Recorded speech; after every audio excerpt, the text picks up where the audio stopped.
But for now, we're going to turn to our session of the bounce back, owning your future after bad times. Lara Morgan is a British entrepreneur with a track record of delivering exceptional accelerated growth, and her investment strategy is very much around well-being products and primarily is pinned to improving life's journey. Lara founded her first business Pacific Direct in 1991 at the age of just 23. And having arrived in the UK from Hong Kong with little or no hotel experience, Lara quickly grew Pacific Direct into a specialist global supplier and manufacturer of luxury high-end brands, licensed for five-star hotels, so very niche. Since selling a majority share of that business for £20 million in 2008, Lara has been investing in British brands such as Centred.com, Wellbeing Ritual, Gate 8 Luggage, and Global Amenities Direct, which is a remarkable twist on Pacific Direct and has considerable focus on the eco-conscious and sustainable waste reduction. On other fronts of Lara's life, she is a proud mother of 3 girls and a committed volunteer and philanthropist. She's an ex-top 10 world triathlete and realistic about the challenges of life balance. Lara is a down-to-earth speaker and a renowned enterprise leader. She was also a guest on The Exit, so very, very honored and excited to hand over to Lara. Welcome. Good afternoon, good evening.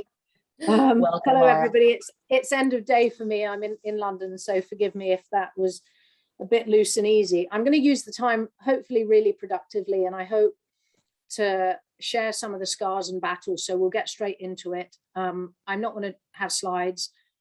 Happy to send out some notes afterwards, but clearly I've been in this game, in the enterprise game of let's call it roller coaster lifestyle for a fairly long time. Actually, I would say nearly 4 and a bit decades, because I used to trade cigarettes at boarding school, and that was probably the deepest margin I used to make. So we've moved on from those days, and we're in wellness. We've come a long way. And actually, I wanted to touch on a bit about what David was saying from the get-go, because if I hadn't had the humility as a 23-year-old to employ unbelievably talented people, and frankly, sometimes to be begging in a constructive and creative and enterprising way to attract real talent into my business, I wouldn't be sitting where I am today and having the joyful life, which still throws up its challenges. But actually, culture was at the heart of everything, because I guess we were always punching above our weight, because I was feeling young, insecure, unqualified, just lacking in knowledge. And the truth is I was lacking in knowledge. And for anybody in the room who's kind of at that startup phase or growth phase, early days, I started it so long ago. I would go and buy a book on the subject that I needed to know about next most, read it, digest it, apply it, and move on. So I'm actually just going to start my timer here so that I don't bore you, and we leave some time for some questions. So I'm here to talk about your future after bad times, and clearly some of us are still in those moments. I have a luggage company with travel kit going nowhere, and I have a hotel supply company, which you very kindly touched upon, where eco and sustainability are at the center of it. But I also have a mindful well-being business, and I have the challenge of a company that's been in the sports and events industry that's been completely shut down for nearly 18 months. So first of all, I feel your pain. Please get into your heads the image of a Formula One racing car. I know that the Americans have just had the Formula One race in the States. And so I imagine that everybody knows the gorgeous beauty of the excellence of the execution of a Formula One shape and the speed it can go. But actually what I want you to visualize is the pit stop. And if you, Austin, David, thank you. So F1 in Austin, and picture that pit stop moment where there are over 30 people changing 4 wheels on a tire. And the reason I want to give you this analogy is I want you to think that every team is like that Formula One team, and it's that progressive determination to fix things. And that sits at the heart of that cultural conversation, where if we are well in ourselves, if we are happy with what we are doing, if we are doing the job we love and we're making sure that the different people are sitting on the right seats in the bus, like Jim Collins says, to execute whatever that thing is that they love doing, then we will grow happier, faster. And the result, obviously, as we've discussed, is cash. But when there are tough times, we get leaner and we have to focus. And sometimes we have to cut once and we cut deep. And by that, I mean, if any of you are still procrastinating about really looking at the necessary parts of that Formula One engine and what makes it go and what you can do without, what's the real profit driver in your business? Do you actually really know who the top customers are? And I don't mean by the turnover, because turnover is vanity and profit is sanity and cash is king. Who is spinning off cash for the least effort that you want to love to death and never lose? And you don't ever want to end the honeymoon and the growth phase, because many companies, they don't cost right, they don't know who's making them the money, and they don't really account for the drag on that effort when they're having to be lean. And so sometimes, and actually a really challenging question to all of you is, can you cut the bottom 20% of the non-profit making book that you have? And you will gain so much time and effort to concentrate on growing and nurturing the better customers. So just to go through a few things when I was in the cut phase before I talk about bounce back, you know, we went down to people working 3-day weeks, but actually choosing to work for 5. And then fortunately we came out the other side and we did payback.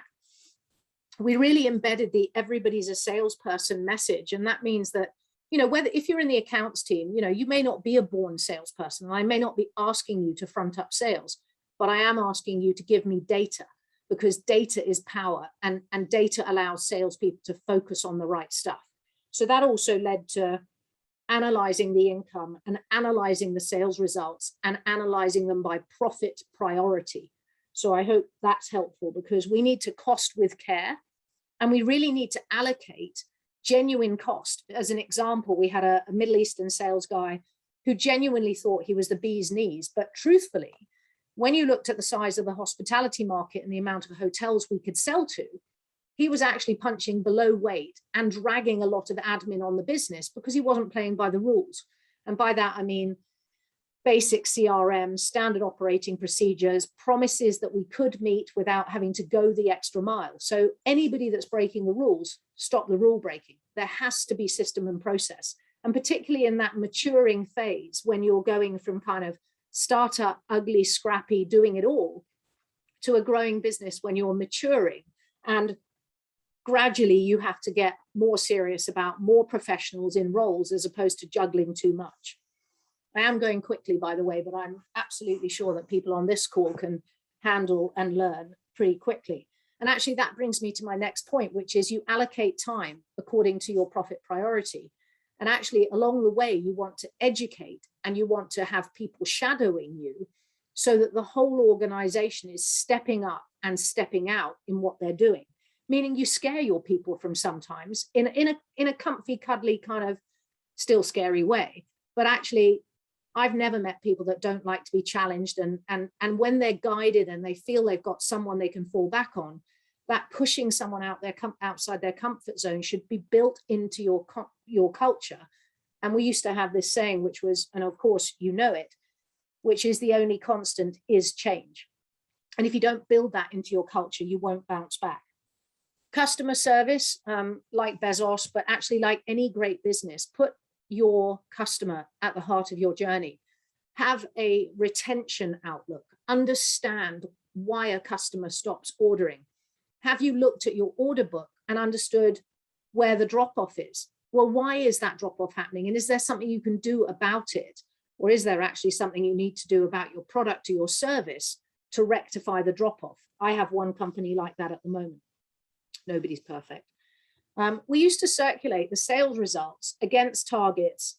Actually, we got so clever we could do it on a daily basis for 9 countries against an annual and a budgeted monthly sales target. And those percentages count because they keep a salesperson responsible, but actually it was circulated to the whole business. So what you're doing there is you're saying, here's the front-facing sales force. These are the people that are out there facing the customer, learning from the customer's requirements, delivering the journey and the promise of the product. And we behind can support those salespeople, but ultimately the salespeople have to stand by their targets and be rewarded. And it was really interesting that as the culture really built around these people, you would kind of see that determination to support those that might have been dropping off a bit and needed a bit of an oomph or a, let me help you with that, or can I understand what the problem is? And by that, we together grew and we shared the burden. And actually, truthfully, if a salesperson is lagging and it's lagging repeatedly, the results are lagging repeatedly, you have to make the change. And that's also something where, when you've had tough times, if there is any doubt in your mind that you are still carrying a less than A grade player, then I promise you, make the change. And tomorrow morning, you will have a lighter bounce in your step, however hard that conversation is, however miserable it is to say, hey, we've got this challenge and we need to move this person on. It is both better for that person. So don't be afraid. There's, a different and more suitable role, but it's time that they moved on. So hopefully you've come out reprioritizing where the profit's coming from, and you're really lean, and you've got a team of people that understand that we always have to be selling, but actually we can continue to squeeze the lemon. I mean, we went from, just historically, to give you some context, in 1991, I started the business. That was a recession. I didn't even know what the word recession was. I was such a donut. And I was 23 and a one-man band, and I was a lonely one-man band for 2 years. The next time I hit a really major recession after 1997, we were kind of agile enough and we sold our way through the mistakes. But when it came to September the 11th, hotel occupancy went from 88% in New York City to 6% overnight. And I was stuck in LA and trying to get to Singapore, but the whole world just stopped. Now, actually, we know that the pandemic has been much tougher than that. But the truth is that those principles of business, where if we singularly focus and we look at the data and we sell what we've got in stock and we look at our margins and we're really careful about understanding sort of what the top customer profiles are and how we can find more of those, but hearing what the customer needs as a solution all of the time, then hopefully we can come out the other side. So we're at the moment talking about data and selling what we have in the run up to Christmas, but also we're constantly looking for how do we get cleverer? How do we do better deals without affecting the margin? So for example, on Amazon, you're bundling goods, you're incentivizing with possibly free ASINs. Perhaps that's something you guys know. But we got to the stage where we literally had to cut the window cleaning. And today we understand that culturally it is more difficult because we're not daily in an office environment. So I guess those calls and those lunch and learn sessions have become even more important for our business.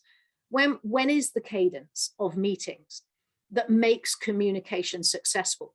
When are you absolutely getting the team in the room, and who's taking the notes for those that can't make it so that they feel part of that journey? In the bounce back, communication is going to be absolutely critical, but so is the reporting of momentum. So for example, in all of my companies, we have WhatsApp groups that report even the smallest order, because we can do a shout out, and we can, in the old days in an office, we used to squeeze a chicken teddy bear and it squawked, but can't, well, maybe I could do that and publicize it, but I think you understand what I mean about celebrating even the small successes as we start to build momentum once more. And don't forget that everybody in your business sees things going on around them. So there are ways of multiplying up your leads. It isn't just the salesperson who can spot a customer, but everybody in your network knows how to spot a good customer if they know what the customer profile is. So things that you must do coming in the bounce back is do a SWOT of the strengths and weaknesses, opportunities and threats, and spend an unbelievably disproportionate amount of time on your strengths. Why your strengths? Because that's when you're going to beat the competition. So I've just brought out a product with my husband. He's running that business. It's Parker, PARCCA.com. It's a sustainable outdoor sports robe. And what we've done is we've taken a look at everybody else in the universe. And then we've gone to our team of sports people and said, wear the prototype, keep wearing the prototype, ride on a horse, go camping, be in a triathlon, and give us feedback. So one of the things that I would say in the bounce back that you really need to get savvy about is ask your customer and ask your team what they're thinking about what the gaps and what the progression can be.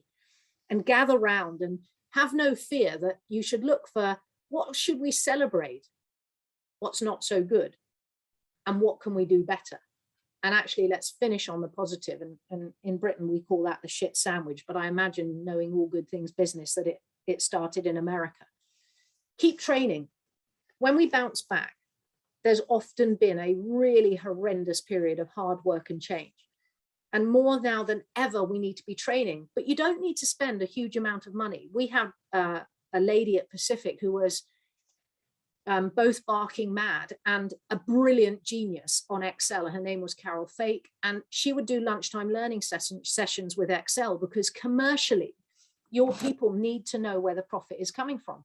How can they know the profit if they don't know the costing of the service proposition and they can't get their head round how do we as a business make money?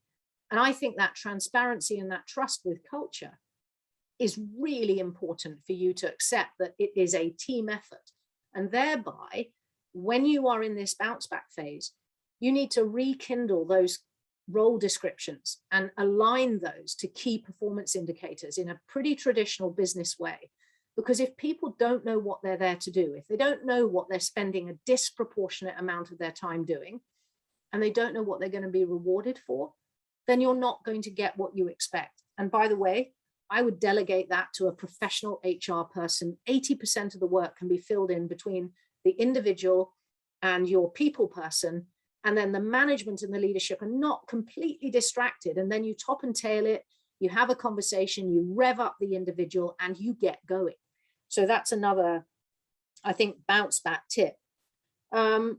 Very importantly, you've just got to keep milking the numbers. I was looking at a talk I did the other day, and when I go back to the SWOT and I think about, you know, really look at the key relationships that are making your money. I keep saying that, but when you then are growing again, think hard about the quality of your induction process. And when you induct someone, formulate a template, really engage with that individual, get them to love your business. Why is your business called what it's called? I've got a wellness company, and we make balms. I thought I'd show you this because I'm always selling, but also because scented is spelt with an S. And I need people to know that when I'm talking about scented, it's that scent combination with aromatherapy, and I breathe in. And when a new person comes into my business, I talk to them about scented, and I gift them scented, and I get them to use scented on their family and friends.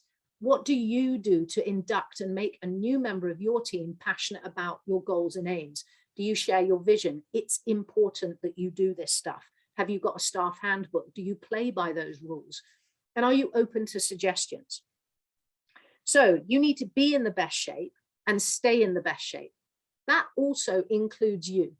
And I would challenge you that you still should be putting on the best shape of your business the most important thing that we can do today for the planet, which is think about sustainability. We've recently invented a refillable candle. What have you invented that is different or better and going to help you in the message to stay ahead on sustainability and the economic and social promise that we need to make in a modern business? You need to be thinking about that in the bounce back phase. And you need to be milking video and Amazon Live and live stories about how you're going to embrace your community. And you need to build a community, probably in Facebook groups and not through advertising, so that it's a truly engaged crowd of consumers that are going to stay with you on your journey through thick and thin. So you get in the best shape, you put sustainability at the heart of what you're doing, you think about your team. And then, of course, you have to retain life balance. And in that, I will come to an end, and hopefully we can ask some questions, but think strategically about the energy and the application of time, money, and stock, because cash is king. And if you put it into stock and it isn't going to sell through, great businesses go under because they get their stock wrong. Please remember the finances are at the heart of every decision you make. Whoa, that was quick.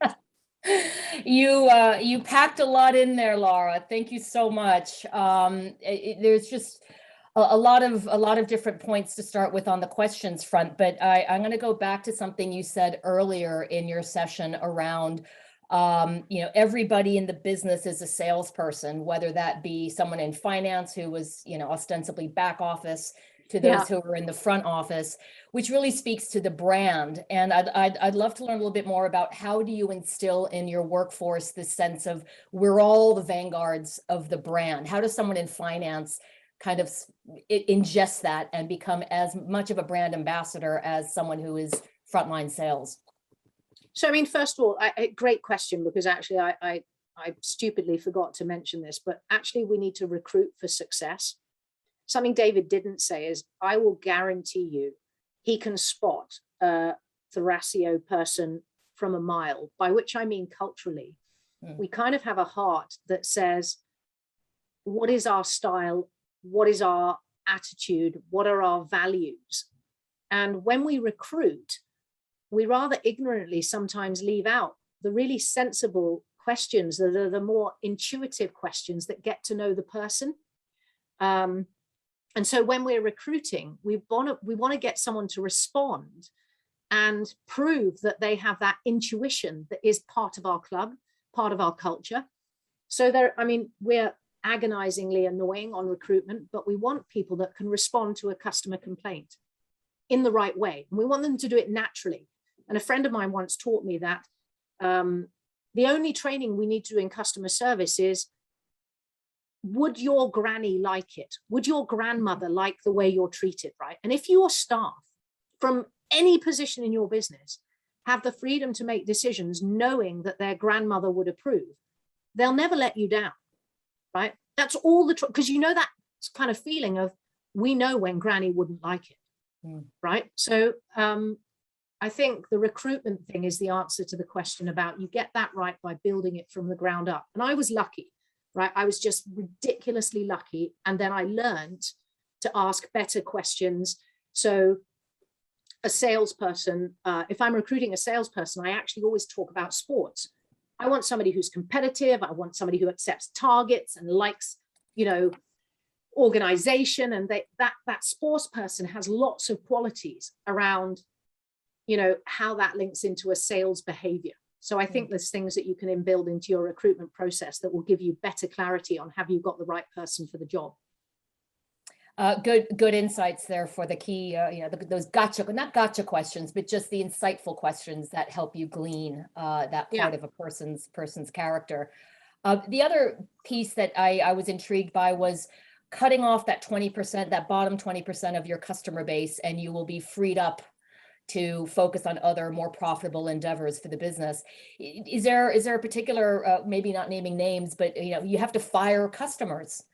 Yeah, you do. And people always gulp when I speak publicly and there's kind of an audience, and then they start nodding and they go, oh my God, we all know this big brand customer is actually almost bullying our business. And when we then look underneath at the real, do we know our profit stream, we see that they kill resources. They don't play by the rules. They order at 4:45 on a bloody Friday for bars of soap that they should have ordered on a Wednesday, and that starts to become really unfair on the business. And I once sacked one of the greatest 5-star hotels in London, and the credibility that created for me and my team about, actually, there's only so far that we can be pushed. I think that was really a telling moment. And, I genuinely mean it. You'll see much more responsibility around, if you all get what you're trying to do with that key customer, and then you just look for other ones like it.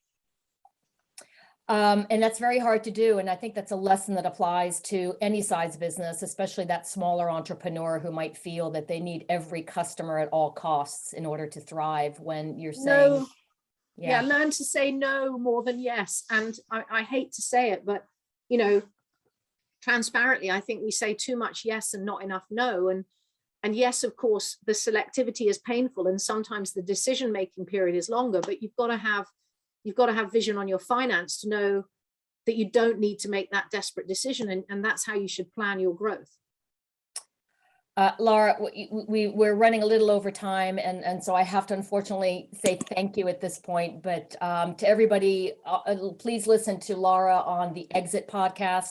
Amazing story of your early days in Hong Kong as well. And so again, thank you very much. We'll move on to our next session. Nice to Thanks meet you. again, Anna, for joining us in London. Thank you. Take care.